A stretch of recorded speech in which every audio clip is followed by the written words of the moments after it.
Bienvenidos a Tiempo de Gracia, Día de Salvación. Tiempo de gracia, salvación,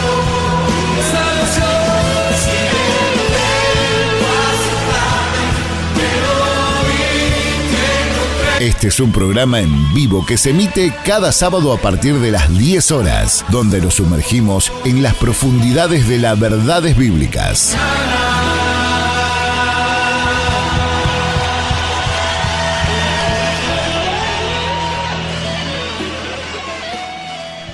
Muy buenos días, estimados amigos, estimados oyentes, tanto hermanos como amigos que sábado tras sábado sintonizan nuestra radio con el propósito de estar juntos, ¿no? Para compartir la palabra del Señor. Ese es nuestro propósito, ese es nuestro deseo. El espacio que hemos dado en llamar Tiempo de Gracia, Día de Salvación, tiene ese propósito, ¿no? Estudiamos la Biblia con el fin de gloriarnos en el precioso Evangelio, en esa bendición tan grande que el Señor nos ha dado a través de nuestro Señor Jesucristo, compartirlo a través del estudio bíblico que estamos haciendo del libro de los Hechos y también edificarnos mutuamente y, por qué no, también acercar a nuestros amigos que nos escuchan, aquellos que todavía no han sido salvados, este precioso mensaje de salvación, ¿sí? Ese es el motivo por el cual todos los sábados a partir de las 10 de la mañana nos juntamos aquí en Radio Gracia y Verdad para compartir la palabra del Señor. Y como les dije la semana pasada, tengo siempre la expectativa de que apartemos especialmente este tiempo, ¿no? Que podamos tomar como un hábito cada sábado, separar este tiempo, si es posible, sentarnos en familia, tomando nuestras Biblias y compartiendo este estudio del libro de los Hechos para que juntos podamos gloriarnos en estas verdades bíblicas, ¿sí? Y si tienen alguna pregunta, si surge alguna inquietud o no ha quedado algo claro de lo que venimos exponiendo, también les damos la posibilidad de poder contactarse con nosotros. Tenemos dos vías para poder hacerlo. Está el teléfono, es un teléfono celular 2622 68 47 45, repito, 2622 68 47 45, o también pueden abrir nuestra página de Facebook y entrar allí directamente como Iglesia Cristiana Evangélica Reformada, y también ahí poder plantear las inquietudes que puedan llegar a tener con respecto a este estudio que estamos haciendo del libro de los Hechos, ¿sí? Para nosotros será un placer, un verdadero gusto poder atenderlos y así hablar de cosas que para nosotros realmente importan, como es la palabra de Dios, ¿sí? Bien, dicho esto, vamos a poner en el aire una alabanza cristiana, ¿sí? Con el propósito, de preparar nuestros corazones para recibir la palabra del Señor, y también puedan terminar de acomodarse allí, tomar sus Biblias, nos sentamos juntos y compartimos la palabra del Señor. Bien, escuchemos entonces una melodía cristiana y luego sí ya nos vamos a adentrar en el maravilloso estudio del libro de los Hechos.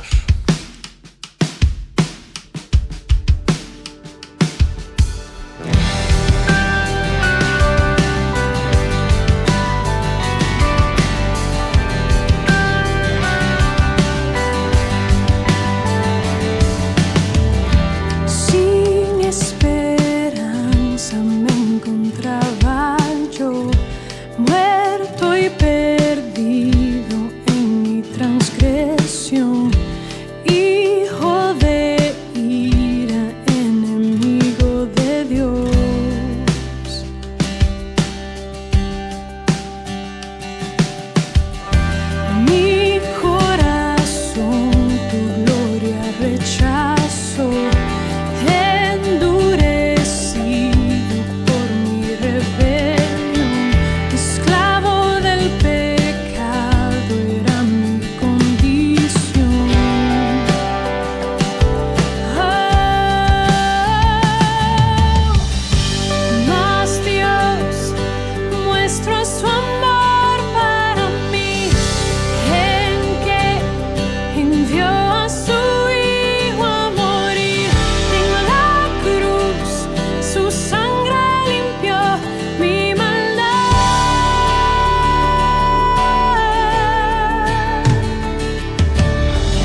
Estás en Tiempo de Gracia, Día de Salvación.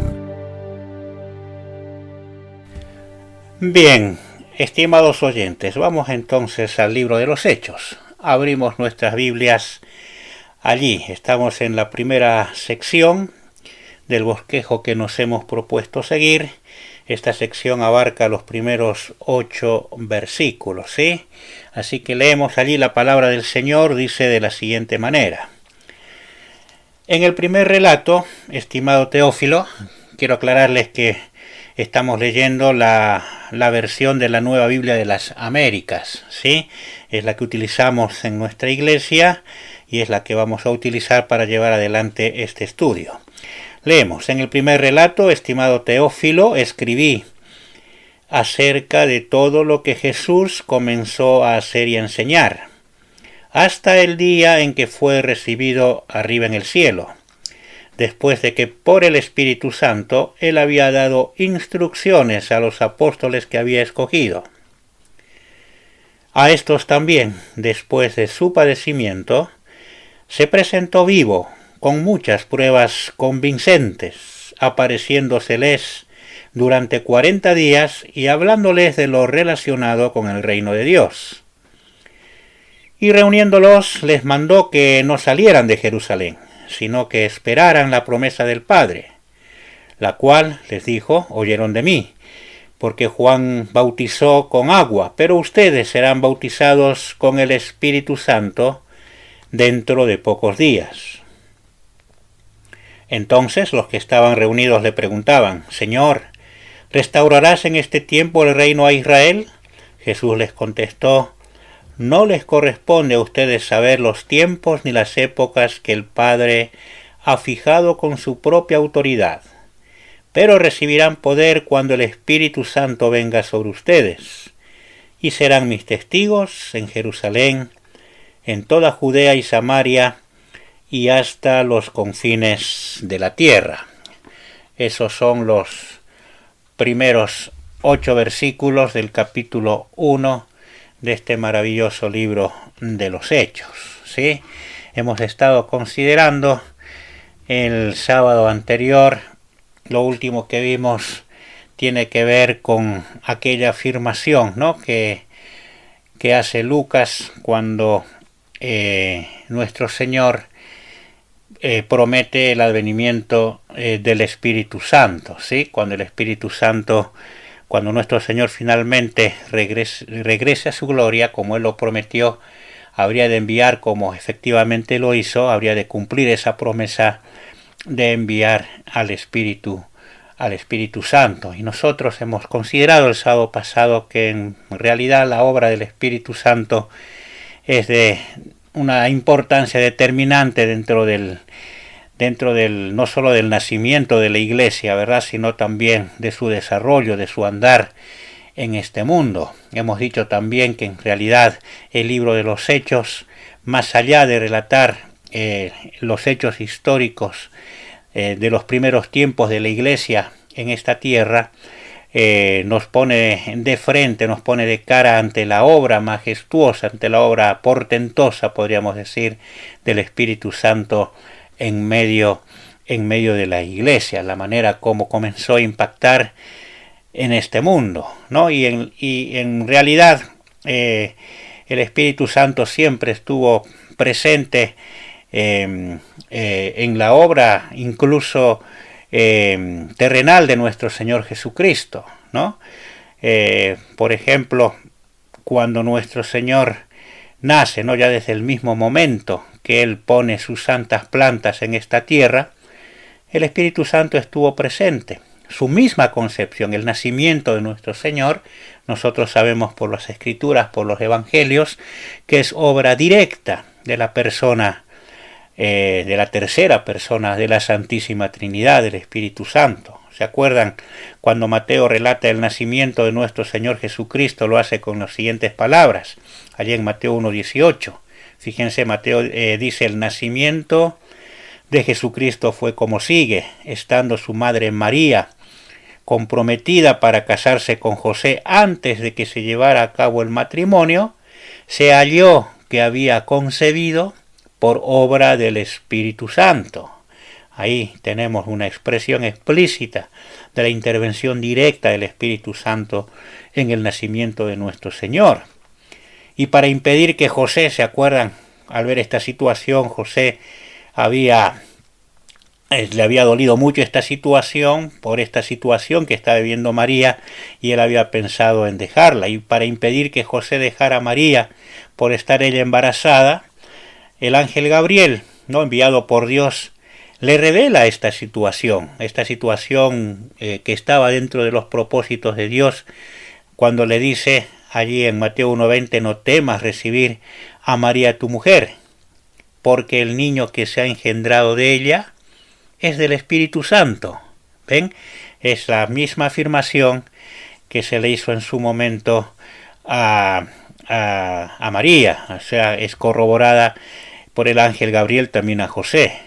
Y luego, ya andando el tiempo, cuando nuestro Señor es bautizado por Juan el Bautista, el Espíritu Santo también se manifiesta, se posa sobre él. ¿Se acuerda? Esta vez de una manera visible, si queremos hasta corporal, como forma de paloma, dice la palabra de Dios.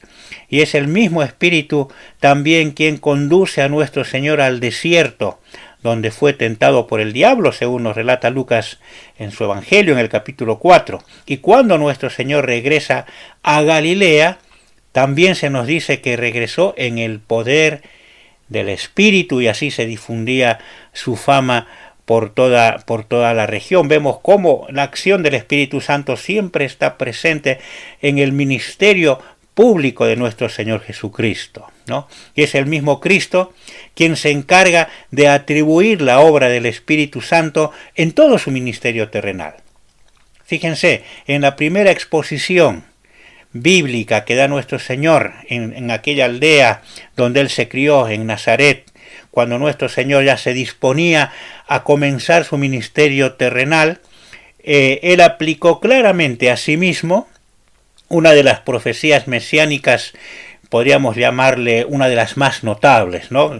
Una profecía de Isaías, cuando en el capítulo 4 Lucas nos da cuenta de este acontecimiento, cuando nuestro Señor abre toma el rollo del profeta Isaías y lo expone públicamente en la sinagoga. Allí en el versículo 18 leemos lo siguiente. Estoy leyendo Lucas 4. El Espíritu del Señor, decía nuestro Señor Jesucristo, está sobre mí, ¿no? Porque me ha ungido para anunciar el Evangelio a los pobres, me ha enviado para proclamar libertad a los cautivos y la recuperación de la vista a los ciegos, para poner en libertad a los oprimidos, para proclamar el año agradable del Señor, ¿no? O sea, es un resumen de su ministerio terrenal presentado por la profecía de Isaías, y nuestro Señor lo aplica a sí mismo, ¿no? Y Él toma las palabras del profeta Isaías y Él dice el Espíritu del Señor, o sea, la presencia del Espíritu Santo estaba acompañando toda la obra terrenal de nuestro Señor Jesús. Más explícito no se podía hacer. Y para que no queden lugar a dudas, después de leer esta profecía, cuando se había producido un silencio absoluto, con todos los ojos, todas las miradas puestas en él, el que le dice a su audiencia, ¿no? Refiriéndose a sí mismo, ¿qué le dice? Hoy se ha cumplido esta escritura que han oído. Está diciendo, yo soy el cumplimiento de esta profecía, ¿no? Por lo que claramente, tal como venimos diciendo, es el mismo Cristo quien atribuye al Espíritu Santo una intervención directa en la obra, en el ministerio terrenal de nuestro Señor Jesucristo, ¿no? Y la elección de los 12 apóstoles no podía ser la excepción, como Lucas nos dice allí, hemos leído en el comienzo allí del libro de los Hechos, ¿no? La elección de los 12 apóstoles como parte de la obra de Cristo, también tiene lugar la intervención del Espíritu Santo. Sin lugar a dudas, esto ya había sido establecido desde la eternidad pasada, ¿sí? Había sido algo que había sido decidido por el Alto Consejo Trinitario, y fue precisamente la noche anterior a esta elección que Lucas también nos dice lo siguiente. Fíjense, antes que el Señor subiese aquel monte a orar la noche anterior, Lucas, ¿qué nos relata? Lucas 6:12. En esos días, nos dice Lucas, en su Evangelio capítulo 6, versículo 12, Jesús se fue al monte a orar y pasó toda la noche en oración a Dios. Cuando se hizo de día, llamó a sus discípulos y escogió 12 de ellos, a los que también dio el nombre de apóstoles. Simón, a quien también llamó Pedro, Andrés su hermano, Jacobo y Juan, Felipe y Bartolomé, Mateo y Tomás, Jacobo hijo de Alfeo y Simón, al que llamaban el Celote, Judas hijo de Jacobo y Judas Iscariote, el que llegó a ser traidor. Fíjense que es el mismo Lucas quien en su Evangelio él relata la elección de los 12 y es el único de los 3 evangelistas sinópticos que remarca este hecho, el hecho de haber pasado nuestro Señor previamente toda la noche en oración a Dios, ¿no? Y si bien no es incorrecta esta frase, la traducción más acertada, la que podemos leer desde la transliteración del original griego de esta frase, sería de la siguiente manera: pasó toda la noche en la oración de Dios. Y no es un dato menor. Tal como se desprende de esta frase, tal oración no era sino una íntima comunión intertrinitaria. A eso se refiere Lucas cuando nos dice pasó toda la noche en la oración de Dios. Era una comunicación íntima entre las 3 personas de la Santísima Trinidad. Tanto Dios el Padre como Dios el Hijo y Dios el Espíritu Santo en los momentos previos a la elección de los 12 apóstoles se encontraban, podríamos decir, conferenciando en aquel monte. El Alto Consejo Trinitario estaba diagramando los pasos a seguir en la redención del hombre ante uno de los eventos más importantes: separar a quienes habrían de ser señalados luego, ¿se acuerdan por el apóstol Pablo en Efesios 2:20? Como el fundamento de la Iglesia de Cristo. Eso eran los apóstoles. Ellos habrían de ser el fundamento de la Iglesia de Cristo, o sea que este acontecimiento de separar a los 12 no era una cuestión menor en el ministerio de nuestro Señor Jesucristo. Tan importante era esta cuestión que momentos antes de llevar a cabo esta elección, que ya había sido decidida en la eternidad pasada, nuestro Señor Jesucristo, junto a Dios el Padre y Dios el Espíritu Santo, entran en esa comunión íntima, como dice Lucas, en la oración de Dios, en esa conferencia trinitaria tan elevada, ¿verdad? Como dijimos, para ir diagramando los pasos a seguir. Obviamente se estaba ante un evento crucial, como lo era la elección de los 12. No nos debe sorprender entonces que Lucas atribuya también, iniciando su segundo escrito, la intervención directa del Espíritu Santo como integrante del Alto Consejo Trinitario en la elección que inmediatamente después habría de hacer nuestro Señor Jesucristo de sus 12 apóstoles. Hermanos, también debemos decir esto: únicamente la Iglesia cuenta con estos 12 apóstoles. Obviamente, a Judas hay que sacarlo, luego el Señor va a disponer que sea Matías quien tome su lugar, pero son estos 12 los únicos apóstoles con los que la Iglesia, la verdadera Iglesia de Cristo, cuenta. No hay otros apóstoles. No es un título que lo podamos tomar livianamente. ¿Por qué digo esto? Porque podemos encontrar distintos grupos que se llaman a sí mismos evangélicos que se arrogan esa prerrogativa de nombrar apóstoles entre ellos. No. La Iglesia cuenta con solo 12 apóstoles. El fundamento de la Iglesia son estos 12 que escogió Cristo de una manera solemne, como un hecho en verdad importante que tenía que ver, que era parte fundamental en la edificación de la Iglesia de Cristo. Ellos y solo ellos son los 12 los apóstoles, los 12 apóstoles que el Señor estableció para que su iglesia sea edificada dentro de la doctrina, precisamente como lo llaman el Nuevo Testamento, de la doctrina de los apóstoles, que no era otra que las enseñanzas de Cristo que ellos mismos han transmitido, ¿verdad?, para que la iglesia se fortalezca en ellos. Cualquier otro que se llame apóstol no es sino alguien que está usurpando un título, una posición que la Escritura no autoriza. Entonces, hermanos, tal como podemos ver, no representa absolutamente ningún conflicto esta expresión de Lucas.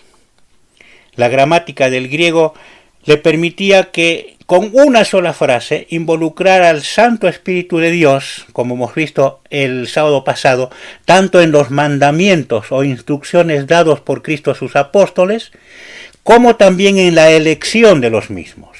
Ambos acontecimientos son de vital importancia, como dijimos recién, para la conformación de la iglesia que estaba por nacer.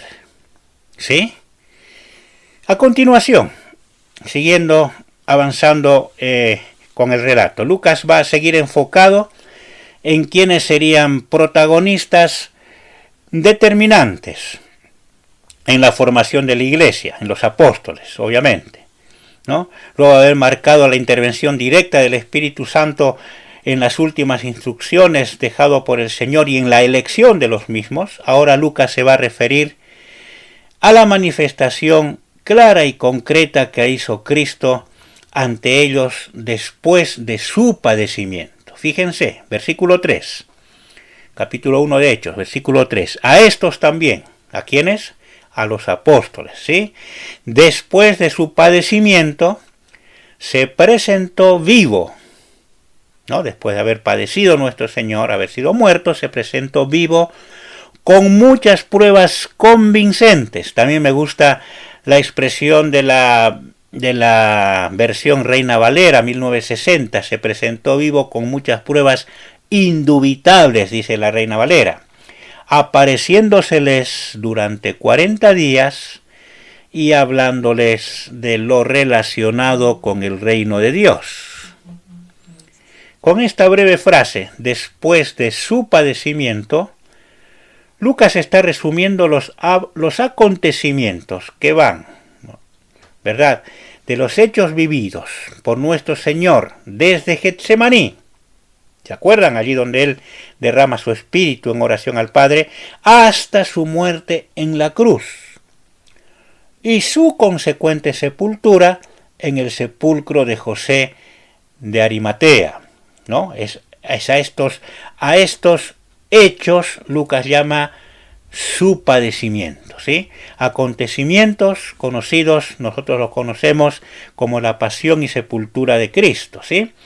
En su evangelio Lucas se encarga de detallar en 2 capítulos extensos, el 22 y el 23, todos estos hechos, podríamos decir de una manera detallada, de una manera minuciosa, ¿sí? Y de acuerdo a estos relatos, obviamente también de los otros evangelistas que hacen cuenta de estos episodios, podemos observar que estos padecimientos a los cuales se está refiriendo Lucas incluyen, ¿no?, aquella agonía, como dijimos, íntima, interna, intensa, que experimentó nuestro Señor en el huerto de Getsemaní, ¿sí?, a los que Él mismo se refirió hablando con Pedro, Jacobo y Juan. ¿Se acuerdan? Con esas sentidas palabras, mi alma, Él les decía, está muy afligida hasta el punto de la muerte, ¿sí? Lo que habla de una gran tristeza, una tristeza mortal, y que Lucas, con su visión aguda de médico, muestra esta profunda tristeza reflejada en ese sudor, ¿no?, que como gruesas gotas de sangre caían a tierra mientras oraba en agonía a su padre. Eso lo relata Lucas en el capítulo 22 de su evangelio, ¿sí? Claro, obviamente, nuestro Señor ya sabía lo que le esperaba, lo que estaba próximo a vivir, entonces entra en ese momento de tensa agonía y derrama su corazón en una agonía, una tristeza mortal delante de su Padre, que se traduce en esa cuestión física, ¿no?, de esas grandes gotas de sangre que caían de su frente a tierra, ¿sí? Pero este padecimiento, no debemos olvidar que también incluyó el castigo físico al que fue sometido nuestro Señor a mano de hombres pecadores.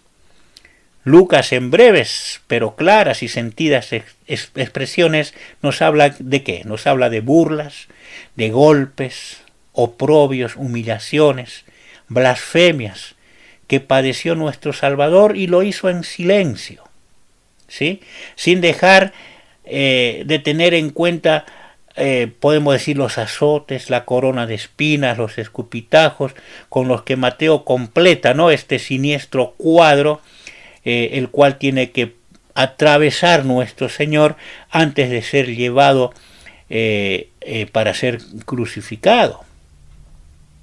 El camino hasta el Gólgota también estuvo signado por el padecimiento físico. Fíjense, hermanos, la perfecta y tierna humanidad del Santo Hijo de Dios se vio debilitada en sus fuerzas físicas. Él era hombre en todo el sentido de la palabra.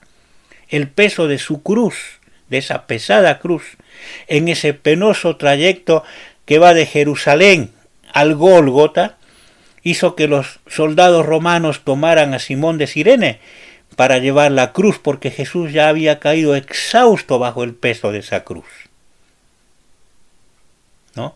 Y no podemos describir el sumum, ¿no?, de ese padecimiento físico que significó la crucifixión allí en el monte de la Calavera, ¿no?, entre dos delincuentes, comenzando desde el enclavamiento, ¿no?, le clavaron de manos y pies los soldados romanos, ¿no?, entre burlas, desprecios, humillaciones, no dejaron casi desnudo a nuestro Señor Jesucristo para luego literalmente clavarlos de pies y manos.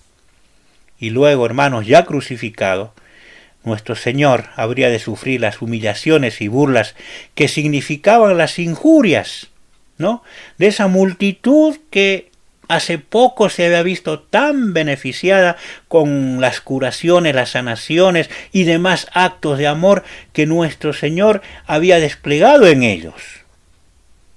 Como también esas agresiones verbales de los escribas y fariseos que pensaban que estaban haciendo leña de lo que ellos creían el árbol caído, ¿no? Ellos pasaban burlándose y diciendo: otro salvó, ¿se acuerdan? Asimismo no se puede salvar. Y hasta los mismos ladrones que estaban junto con él, antes que se produjera el arrepentimiento de uno de ellos, al principio dice Mateo que ambos le injuriaban.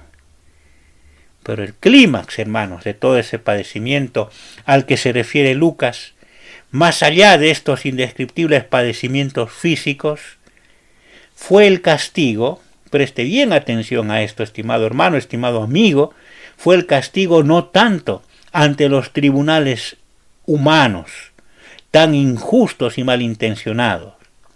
Estos solo eran instrumentos en manos de Dios para llevar a cabo sus designios. ¿Sí? Nuestros hermanos en su oración, en una de las oraciones en los primeros tiempos de la Iglesia, dan cuenta de este hecho. El verdadero juicio, estimado hermano, estimado amigo, y consecuente castigo del Santo Hijo de Dios que se estaba llevando a cabo en la cruz, como dijimos, no era tanto ante tribunales humanos, era ante el justo e inapelable tribunal de Dios. En ese tribunal se juzgó el pecado de todos los escogidos para salvación. Y allí se estaba transfiriendo las culpas de ellos, los pecados de ellos, sobre el Santo Hijo de Dios. Esto ya lo predijo Isaías. 700 años antes que esto sucediera, Isaías nos lo describe de la siguiente manera. Isaías 53, ese pasaje tan conocido. Isaías 53, 4, que dice: ciertamente Él llevó nuestras enfermedades, cargó con nuestros dolores. Con todo, nosotros le tuvimos por azotado, por herido de Dios y afligido. Pero Él fue herido por nuestras transgresiones, molido por nuestras iniquidades. El castigo por nuestra paz cayó sobre él, y por sus heridas hemos sido sanados. Todos nosotros nos descarriamos como ovejas, nos apartamos cada cual por su camino. Pero fíjese esta expresión, pero el Señor, hablando de Dios el Padre, ¿no?, hizo que cayera sobre él la iniquidad de todos nosotros. Fue oprimido y afligido, pero no abrió su boca. Como cordero que es llevado al matadero y como oveja que ante sus trasquiladores permanece muda, no abrió él su boca. Hermanos, amigos, tal era la realidad del padecimiento del Cristo de Dios al que Lucas se está refiriendo. Era Dios mismo. Grábese esto en su corazón, estimado hermano, estimado amigo. Dios mismo era quien estaba haciendo que cayera sobre él la iniquidad de todos nosotros. Era Dios quien estaba haciendo maldición a su santo Hijo, colgándolo de aquel madero, como nos dice el apóstol Pablo en su carta a los Gálatas. Por tal motivo, no eran las burlas ni las injurias, tampoco los azotes y los clavos lo que causó más dolor a nuestro Señor Jesucristo, al Cristo sufriente, sino que lo que desgarró verdaderamente su alma, ¿qué fue? Fue el abandono de su Padre. Fue ese abandono que le arrancó el clamor más impactante desde la cruz. Dios mío, ¿por qué me has abandonado? Y lo que marcó el fin de ese padecimiento fue la entrega voluntaria de su vida. Lucas recoge con precisión absoluta el último clamor desde la cruz, allá por la hora sexta, nos dice en su evangelio, y habiéndose ya rasgado el velo del templo que separaba el lugar santo del lugar santísimo, nuestro Señor exclama: Padre, en tus manos encomiendo mi espíritu, para luego inmediatamente expirar. El otro apóstol, Juan, ¿verdad?, escritor de otro evangelio, quien se encontraba literalmente al pie de la cruz, observándolo todo de manera directa, era un testigo, podemos decir, de primerísima mano, escribe de ese preciso instante lo siguiente: inclinando la cabeza, entregó el espíritu. Preste atención a este detalle. Él entregó voluntariamente su vida. Él lo había dicho en otra oportunidad. Nadie me la quita, hablando de su vida, ¿no?, sino que yo la doy de mi propia voluntad, dijo el Señor. Entonces, lo que Lucas está haciendo al hablar de los padecimientos de nuestro Señor Jesucristo es también dejar plenamente establecido que el fin de esos padecimientos fue la muerte efectiva de nuestro Señor Jesucristo. Él literalmente expiró, Él murió, ¿no? Y tal hecho representa para nosotros como cristianos, como miembros de la Iglesia de Cristo, una de las bases de nuestra fe. Pablo presenta este hecho como parte fundamental del glorioso Evangelio. Pablo dice en 1 Corintios 15, Cristo murió por nuestros pecados conforme a las Escrituras. Él no se desmayó, él no entró en un estado de inconsciencia a causa del dolor, como muchas religiones en un principio querían imponer ese concepto, sino que Él murió literalmente, Él expiró por nuestros pecados, y lo hizo conforme a las Escrituras. Así estaba establecido que sucediera. Pero Lucas también va a reflejar en hechos la otra realidad, aquella que completa la obra redentora de nuestro Señor Jesucristo. ¿Nos estamos refiriendo a qué? Nos estamos refiriendo a su resurrección. Fíjense que Lucas, siempre enfocado en los apóstoles, él afirma que nuestro Señor, luego de padecer, se presentó a ellos, a los apóstoles, vivo, con muchas pruebas convincentes.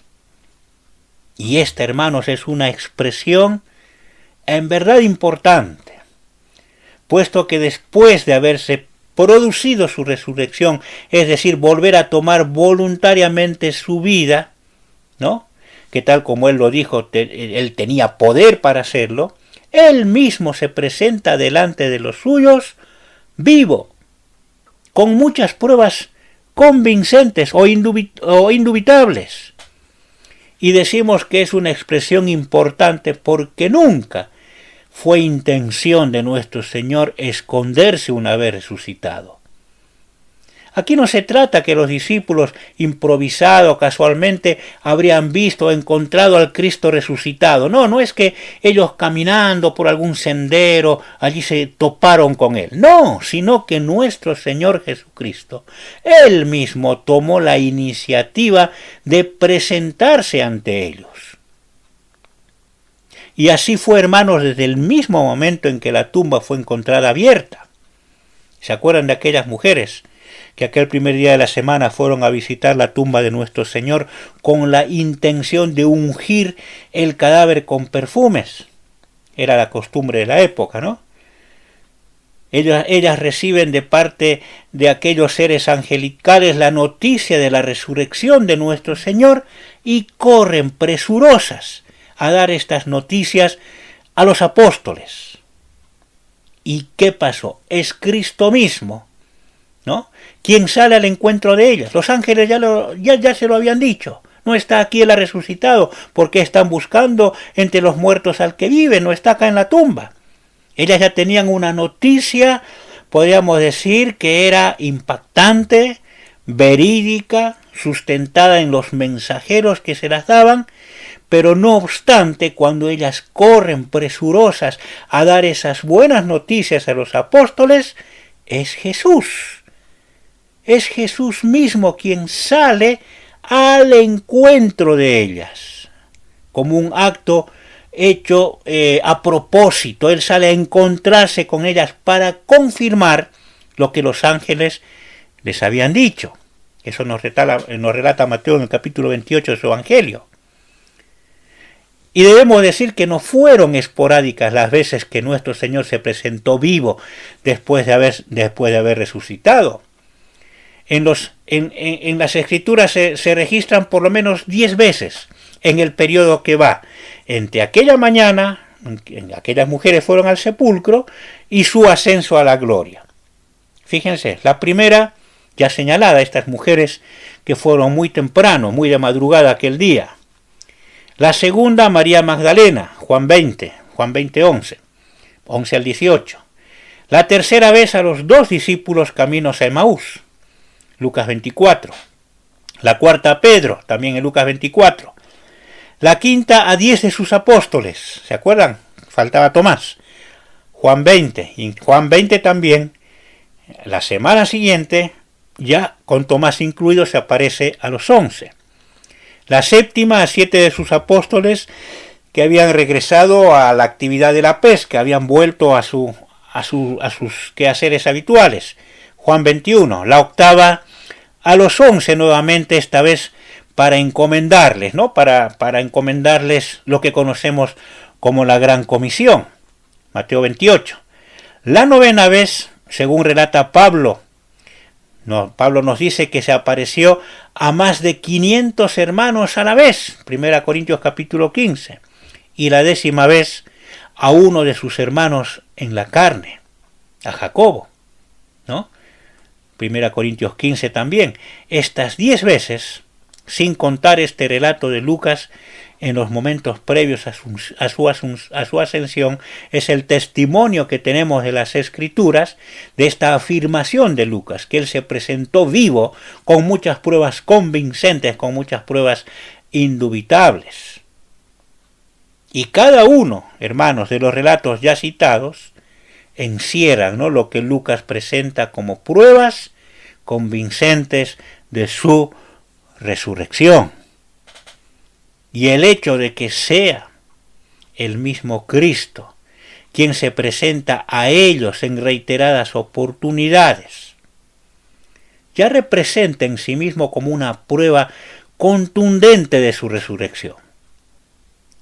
Recordemos, hermanos, que los discípulos comenzaron siendo escépticos ante este hecho de la resurrección, ¿no? En primer lugar, ellos pusieron un manto de duda cuando aquellas mujeres habían llegado con esas noticias. No las creyeron. Tuvo que ser el mismo Señor quien quebrara esa incredulidad, apareciéndoseles cuando estaban juntos.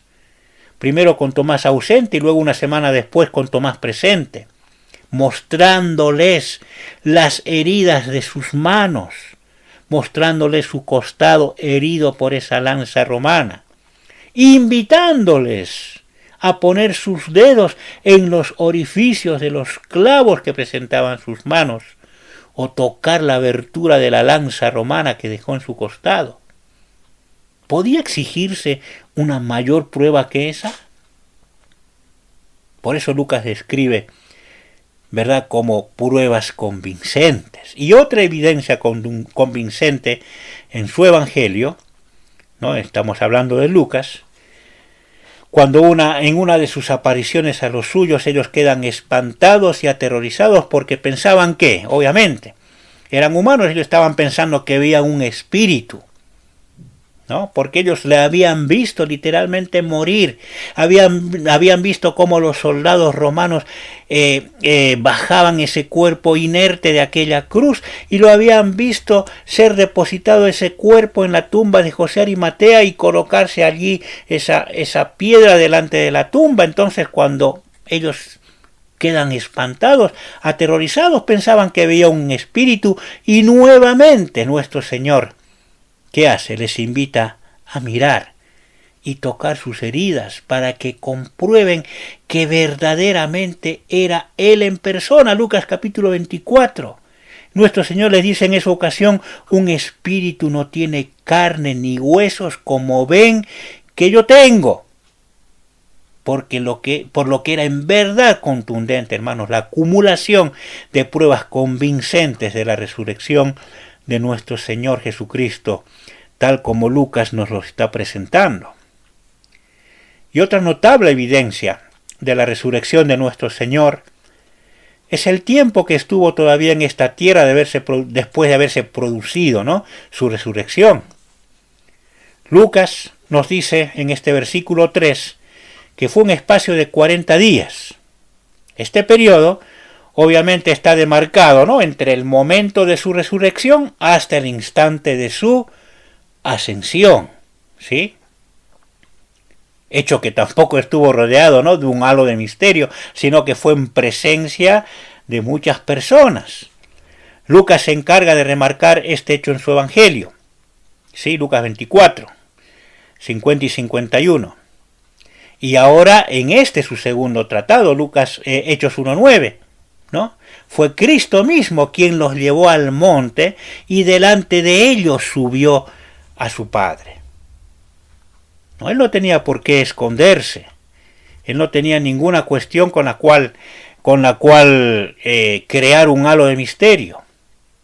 Otra cuestión que Lucas no deja pasar por alto es el tema que nuestro Señor trató con los suyos durante ese periodo de 40 días.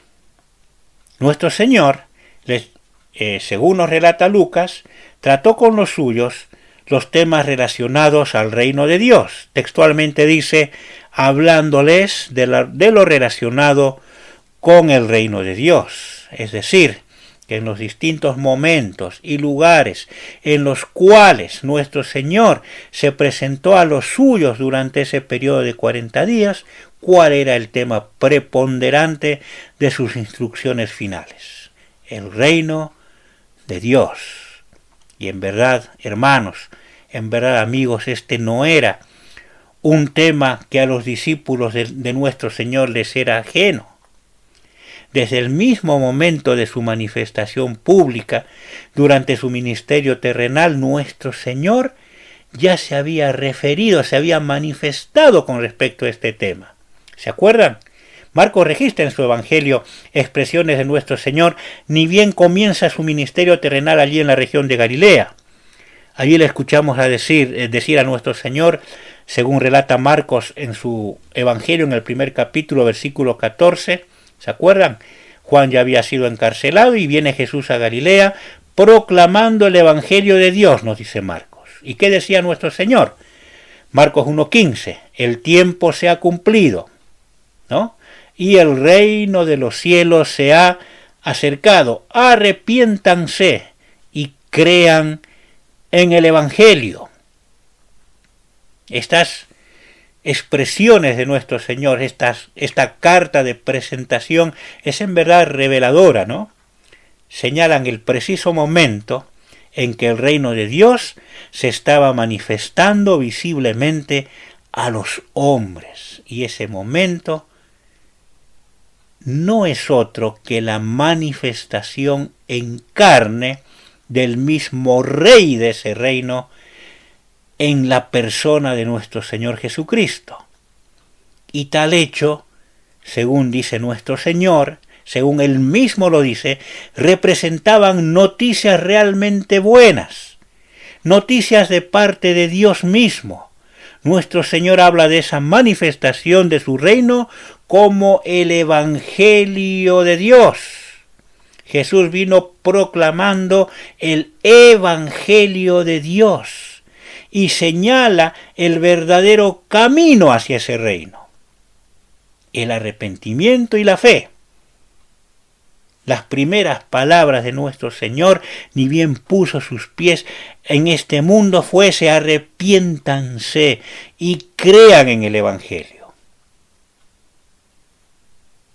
Y es precisamente, amigos, hermanos, la exclusividad de este camino hacia el reino de Dios que a lo largo de todo su ministerio terrenal nuestro Señor Jesucristo se va a encargar de recalcar, de enfatizar, dejando de lado, descartando cualquier otro camino presentado por los hombres, ¿no? No había otro camino, ni los linajes, ni las tradiciones, ni las religiones, por más que sean grandes o chicas, o no sé, o las costumbres o culturas, nada llevaba, nada hacía apto a las personas de ser consideradas para formar parte del reino de Dios. Era el Evangelio de Dios, el arrepentimiento y creer en ese Evangelio que estaba encarnando en su misma persona nuestro Señor Jesucristo, era el único camino, el único acceso que nos da al reino de Dios. Nuestro Señor Jesucristo venía a desmitificar todo concepto de intereses humanos que se le había impregnado en ese tiempo al reino de Dios.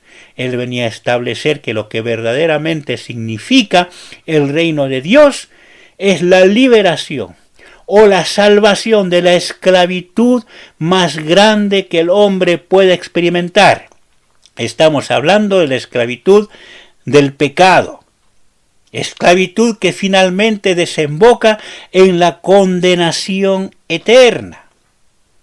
Por tal razón, los conceptos con referencia al reino de Dios siempre estuvieron relacionados con la vida eterna, la salvación, el arrepentimiento, la fe y el perdón de los pecados. Y ese es el concepto, estimado amigo, estimado hermano, que queremos que quede claro en esta mañana. ¿Sí? Cuando Lucas nos está hablando acerca de los padecimientos de nuestro Señor Jesucristo, cuando hace referencia a la obra, al ministerio público de nuestro Señor Jesucristo, nos está señalando un hecho que es fundamental. Nos está mostrando las características del reino de Dios, para lo cual es necesario el arrepentimiento y la fe. Las primeras palabras de nuestro Señor Jesucristo fueron: arrepentíos y creed en el Evangelio. El reino de los cielos se ha acercado. Yo les estoy trayendo el Evangelio de Dios. Él está marcando la exclusividad de su persona para el perdón de nuestros pecados, para la vida eterna. Y ahora, cuando Él ya cumplió con toda esa obra que le había sido encomendada en la eternidad pasada y llevó a cabo con éxito el plan de la redención, ahora está regresando a su gloria y está dejando establecido todas las pautas de ese reino establecido en esta tierra, que está representada por su iglesia, por la cual Él vino a dar su vida. Por eso, estimado amigo, cuán importante es que entiendas que tú, si aún estás en tus pecados, si no reconoces en Cristo a aquel el cual vino a padecer lo indecible, a ponerse bajo la justa ira de Dios para cargar sobre sí los pecados de aquellos que había elegido para salvación, si no estás refugiado atrás de ese sacrificio y no estás inserto junto con los genuinos redimidos en ese cuerpo que es la iglesia, ¿no? En ese ámbito que representa el reino de Dios en esta tierra, cuya cabeza es Cristo, ¿sí? No eres salvo si estás al margen de eso. Y la invitación en esta mañana que te hacemos desde lo profundo de nuestro corazón es llamarte con seriedad a la reflexión. Tienes que reflexionar acerca de todos estos hechos. El Santo Hijo de Dios vino a este mundo a llevar a cabo esa obra maravillosa de la redención. Y si tú aún permaneces en ese estado y pese a escuchar este Evangelio de Dios, aún sigues, en un estado de indiferencia, estás condenándote a ti mismo. Y como dice la palabra de Dios, ya no tendrías posibilidad alguna de salvación, porque no hay otro nombre en el cual podamos ser salvos, decía el apóstol Pedro en sus primeras prédicas. El único que nos puede conducir a la salvación es la persona de nuestro Señor Jesucristo. Queremos quedar entonces con esa reflexión en esta mañana y esperemos que la palabra de Dios halle cabida en nuestros corazones, ¿sí?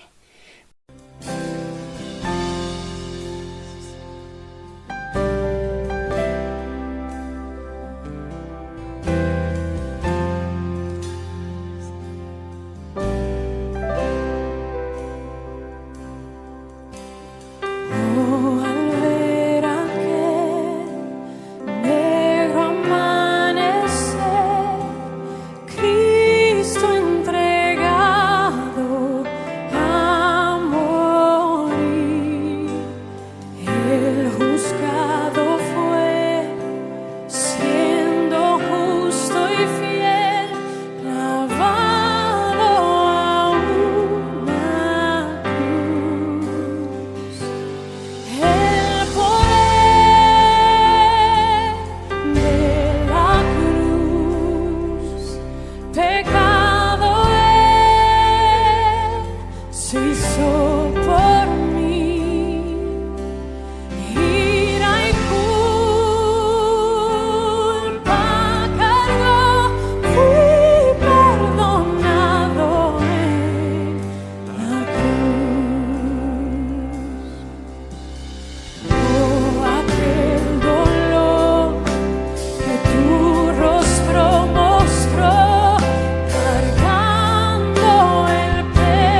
dolor de su creador.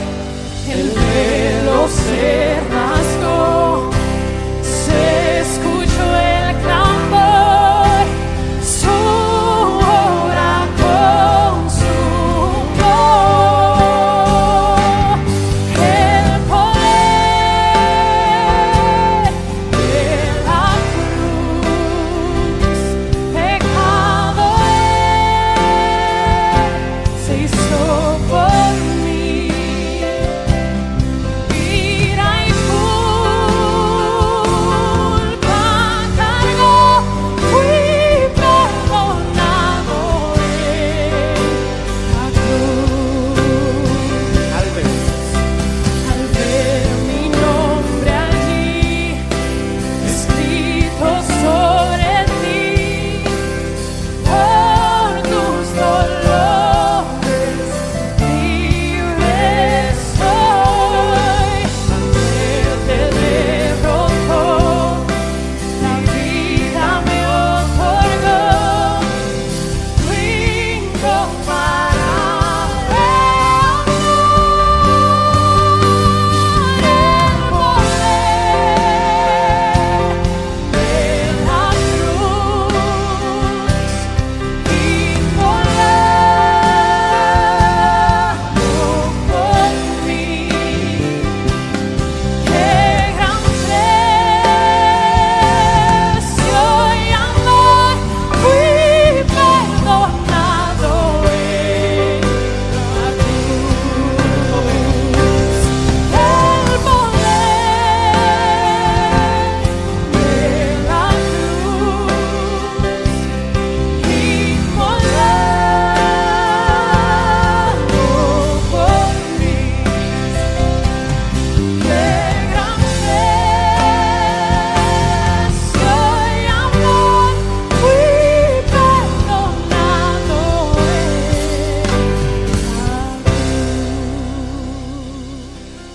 Bien, estimados oyentes, estimados amigos, estimados hermanos, gracias al Señor, hemos estado compartiendo un sábado más este precioso tiempo alrededor de la palabra de Dios, ¿sí? Quisiera que queden grabados en nuestros corazones como reflexión final lo que dijo nuestro Señor Jesucristo, ni bien puso sus pies en esta tierra: arrepentíos y creed en el Evangelio. Que eso sea verdaderamente así en nuestros corazones. Por nuestra parte, si el Señor así lo permite, si Él nos concede vida todavía sobre esta tierra, los esperamos el sábado que viene a partir de las 10 de la mañana, como todos los sábados, en este espacio que hemos dado en llamar Tiempo de Gracia, Día de Salvación, ¿sí? Nos resta invitarle, estimado oyente, a que si tú no estás asistiendo a ninguna iglesia, no tienes relación con la palabra de Dios, o si bien estás asistiendo a alguna, pero en la cual el nombre de Dios no es puesto en alto, o Cristo no es la cabeza, ¿verdad? Te invitamos cordialmente a nuestras reuniones, ¿sí? Todos los domingos a partir de las 10 de la mañana, aquí en La Consulta, como en el departamento de Maipú, siempre en nuestra querida provincia de Mendoza. Si quieres asistir a nuestras reuniones, no tienes más que comunicarte con nosotros, mandarnos un mensajito o llamarnos al 2622 68 47 45 y te podremos estar guiando para que puedas estar asistiendo a nuestras reuniones. Nuestras reuniones son a partir de las 10 de la mañana, ¿sí? Sin más que decir, nuevamente nos despedimos hasta la semana que viene y que el Señor, verdad, tenga misericordia de nosotros y su palabra alcance nuestros corazones a través de la obra de su Santo Espíritu. Que el Señor les alcance con sus más ricas bendiciones. Y así llegamos al final de otro poderoso episodio de Tiempo de Gracia, Día de Salvación. En los peligros y aflicción. Esperamos que este tiempo dedicado al estudio de las verdades bíblicas haya sido de bendición y edificación para tu vida. Mientras subía, tú me buscaste, me encontraste. Que la gracia y la paz de nuestro Señor Jesucristo estén contigo siempre. Hasta la próxima semana, cuando nos volvamos a encontrar en Tiempo de Gracia, Día de Salvación.